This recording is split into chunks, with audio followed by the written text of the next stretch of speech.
Harpod Sports, The Bar, podcast, media, audio, radio network. Follow, share, like, subscribe on all your platforms.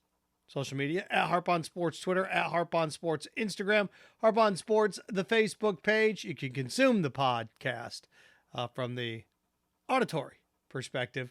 Buzzsprout, Spotify, and Apple Podcasts. Of course, Harpon Sports, the YouTube channel, and harponsports.com.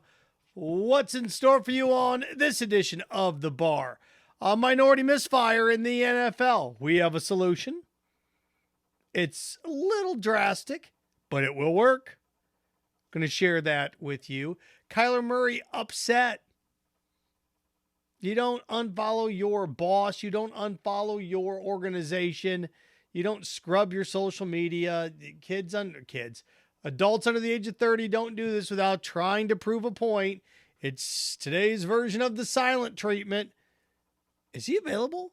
Is he one out of Arizona? Got some teams that should be knocking on that door. Also, baseball, a steroid ceasefire? We find out that baseball's no longer testing for steroids. Why that's not that big of a deal. It really isn't. And Olympic outage. Are we done with the Olympics in America? I think we're done with the Winter Olympics in America. I really do. I really do. And I don't know if you're going to get it back. We'll look at that as well. Let's start off first with the minority misfire. And, you know, Lovie Smith is now with the Texans. And, you know, the attorneys for Brian Flores have come out and said, well, the reason he got hired is because of their lawsuit. Maybe. I do know that Lovie Smith has been to a Super Bowl. I also know that was 15 years ago. It didn't work out for him at Illinois, but, you know, there's some guys it doesn't work out collegiately, but it works out professionally. And vice versa. See Nick Saban. I do know this, though, that to fire a head coach that you currently have for an assistant on that staff doesn't make any sense.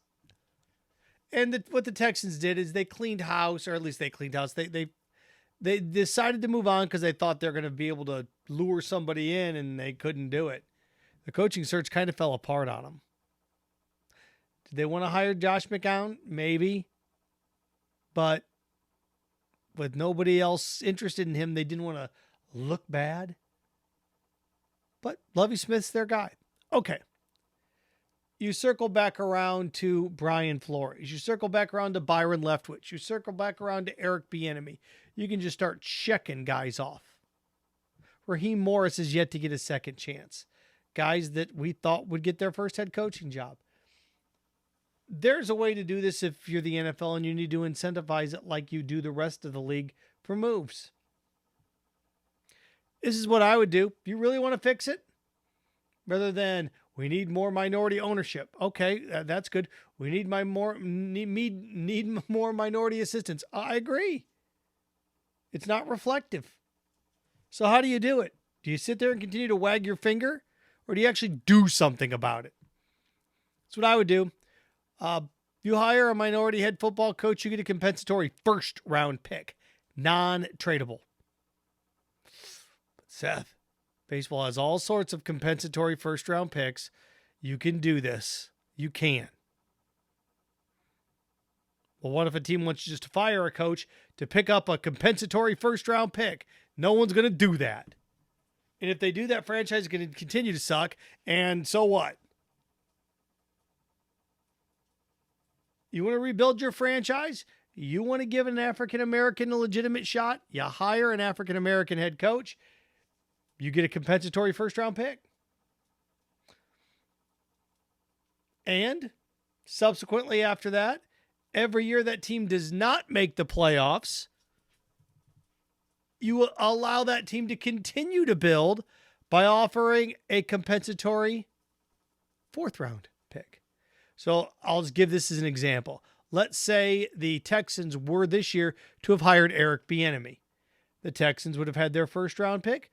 they'd have got a compensatory pick at the end of the first round, not tradable, and they're picking the second round. Well, that's a lot. Yep. You encourage the worst teams in the league to hire minority candidates. Chance to rebuild the organizations. Just tack down at the end of the first round. 33rd pick, check. Not tradable. Can't trade it. Can't move it. Can't sell it. You have to pick it. And then let's say the Texans this year go 7-10. Okay.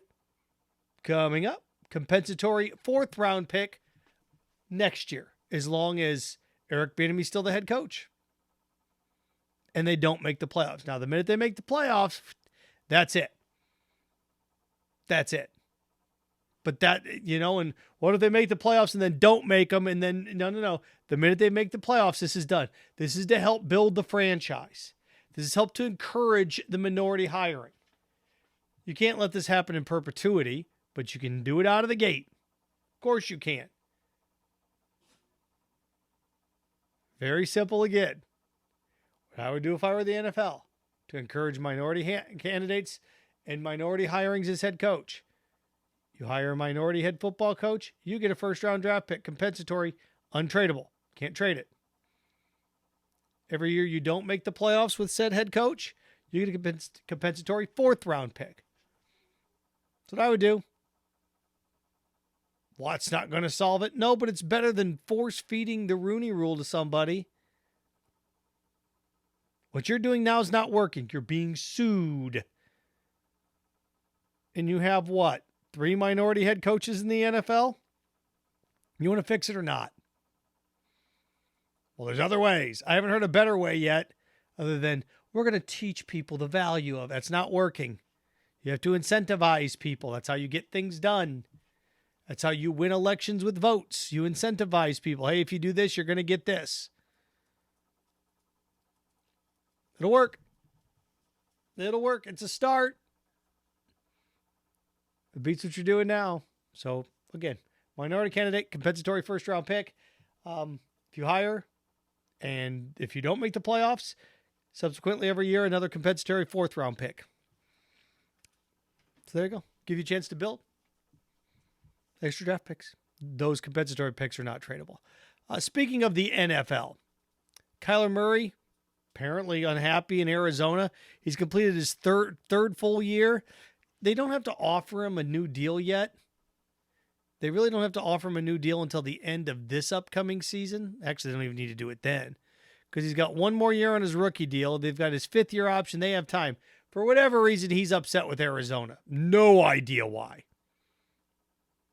And for the purpose of this, it doesn't matter why. It doesn't matter why he's upset with them.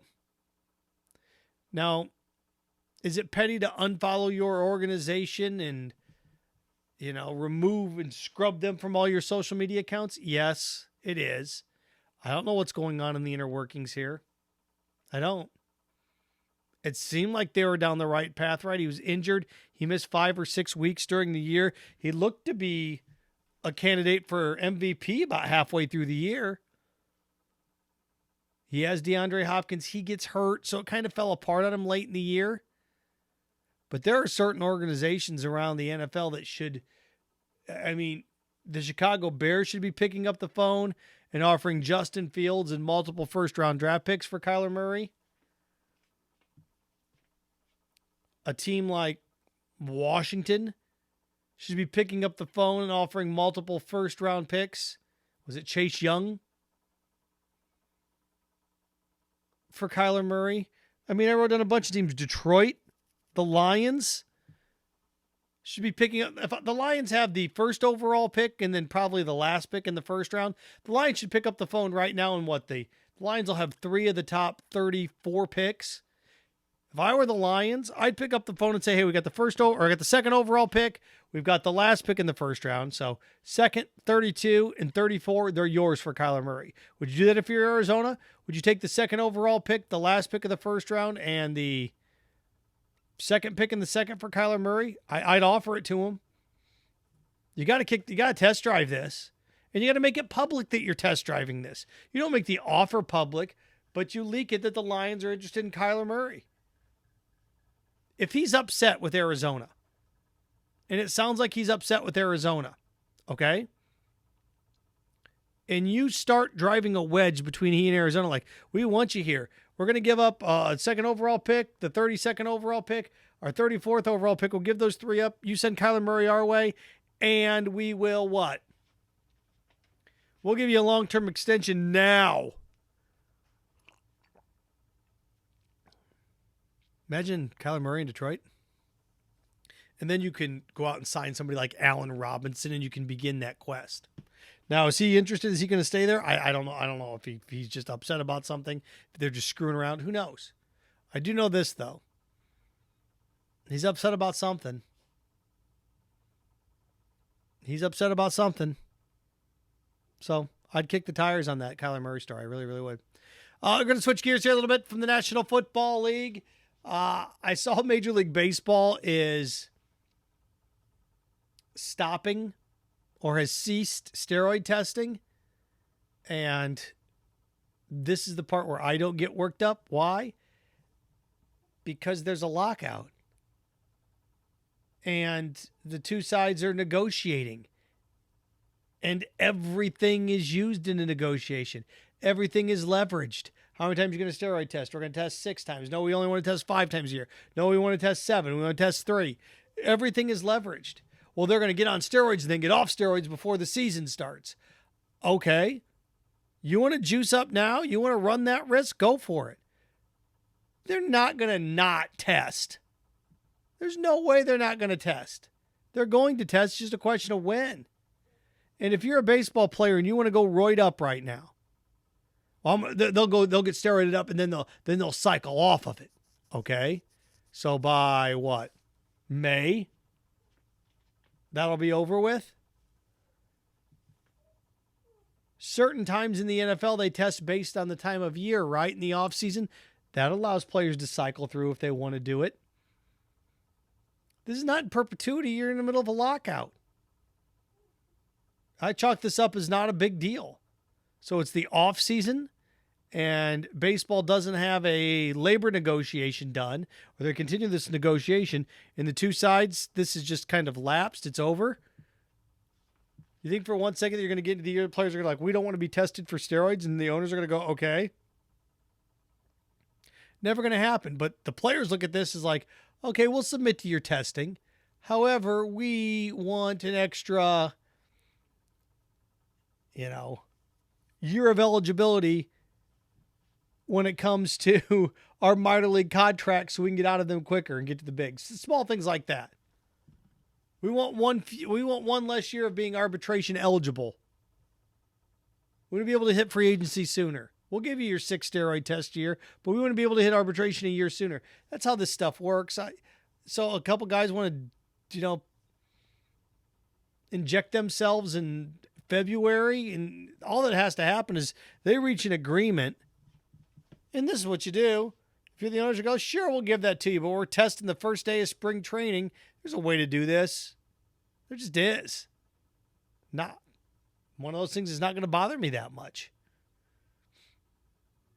It's not. It's like, oh my God, can you believe that they're not testing in baseball for steroids anymore? Well, yeah, if you're locked out. Okay. Well, what's the alternative? You want to be testing right now? It's still one of the biggest hypocrisies in that sport. Everybody's furious about steroids now. It's ruined the game. But everybody loved McGuire so you couldn't keep your eyes off of it. Couldn't keep your eyes off of it. But now shaking your fist at clouds. So this is one of these things that if you're going to get worked up about something, there's plenty to get worked up about in baseball. Universal DH, the length of the season, postseason realignment, all of those things. Roster expansion, length of games, time of games, all those things are fair. But the fact that they're not testing for steroids in the offseason while going through a labor negotiation, it's just for leverage. Exactly what it is. It's for leverage. It's like when everybody was upset that the NFL, the players didn't want marijuana testing anymore. The owners really didn't want to do it either because they want to keep you around. They don't want you suspended. But neither side was going to give anything there. Why? Because it was part of a negotiation. You never agree to something without getting something in return. A concession, right? I'll do this, we'll do this. If anybody's ever been through a divorce or you're trying to split something up in inheritance and it's not laid out, I'll do this, I'll take this. You want that? Okay, I'll take this. That's how that stuff works. That's how that stuff works. So, leverage. Wanted to wrap with the Olympics because to me, the Olympics are something here in the United States. You know, I don't want to say they're dying, but American interest in the Olympics, to me, has dropped off. I can't think of anything in my lifetime that the interest level has dropped off more than the Olympics. I can't. And football is like the sun. It's growing. It keeps growing, and it displaces other things. What is it, like 3 billion years? The sun in our solar system is going to get big enough that it's going to envelop Mercury and just blow it up and melt it, disappear. It's going to absorb it, and then it's going to absorb Venus. It's going to get bigger. That's what's happening. All these smaller planets, other sports are being eaten as it grows. Football off season is more interesting than what's going on in the Olympics. I remember just names I could rattle them off the top of my head when I was a kid. Tommy Moe winning a gold in the men's downhill. Dan Jansen, speed skater. Brian Boitano. Remember those names like, going out of style. Was it Debbie Thomas? Female figure skater? I just could remember. I mean, it's amazing. And the Miracle on Ice was way before my time, but my first real memories of the Olympics, as in, oh my God, okay, I know exactly what's going on, is in '88. Those are the ones I remember because I'm ripping off people that won gold medals and silver medals and things during those games in '88. And then '92 and '94, I can remember, even in the 2000s, Apollo Antonono, you start to remember those things. You remember those names. The controversy with the French judge and the Russian judge during the pairs figure skating. And, the Winter Olympics never as exciting as the Summer Olympics, but Team USA was something. It mattered. You have people openly rooting against American athletes now. And the Summer Olympics kind of warned us that people had kind of turned. Everybody loves saying they love America. You ever notice how many people say they love America but don't love Americans? What's wrong with America? Everybody loves the ideals that they perceive to be American, but they don't actually love the people that make it up, that put it together. I want to see Team USA win. I remember when I was in my early 20s, the Salt Lake City Olympics, which were 20 years ago. I know, right? I remember I just started hosting talk shows. And I remember one of the discussions we got on the air is it okay to cheer for somebody from another country? Does that make you less than of an American? If you're watching a sport, an Olympic sport, and you're cheering for somebody from another country, does that mean you're less of an American if you want to see somebody else succeed? There's another feel-good story from a different country. Is it okay to cheer for that person? Saying, okay, we've won enough? And I remember the backlash I got. You have to root for America no matter what. It's our country no matter what.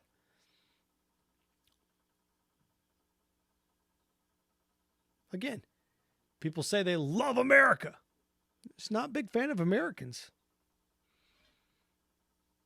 And this is one of these things that the interest levels waned. And yeah, football's bleeding into February now, where it did mid-February now, where it never bleeded in before. Healthy, unhealthy. College basketball's popularity is what it was. It's maybe a little bit off from where it was 25, 30 years ago. But still, the Olympics it's dying. We weren't big fans of bobsled and things like that before, but at least we watched and consumed it. And that's the other thing, too. What's changed? The biggest thing that's changed is 1,000 TV channels. Back when you had 30, the Olympics are on. It was special. It was unique. That's another thing, too. There's nothing special and unique anymore. They're every 4 years. I remember as a kid wishing the Olympics were every 2 years because I thought they were awesome. People don't love it anymore. Just don't. And it's like, what happened to the Olympics? What happened to the Olympics is the same thing that happened with your favorite toy when you were a kid. Just one day you're like, I don't love this anymore. I know. It's a Velveteen Rabbit. The Olympics are the Velveteen Rabbit. Remember that book? So there you go. I know. Very uplifting stuff, right? Harp on Sports, the bar, podcast, radio, audio network. Follow, share, like, subscribe on all of our platforms at Harp on Sports, Twitter, Instagram, Harp on Sports, the Facebook page. Check out Harp on Sports Live. Also the bar, Spotify, Buzzsprout, and Apple Podcast. Harp on Sports YouTube channel. Subscribe to that. And harponsports.com. Remember, stay clean, stay focused, stay strong. Frankenstein. Have fun with your friends.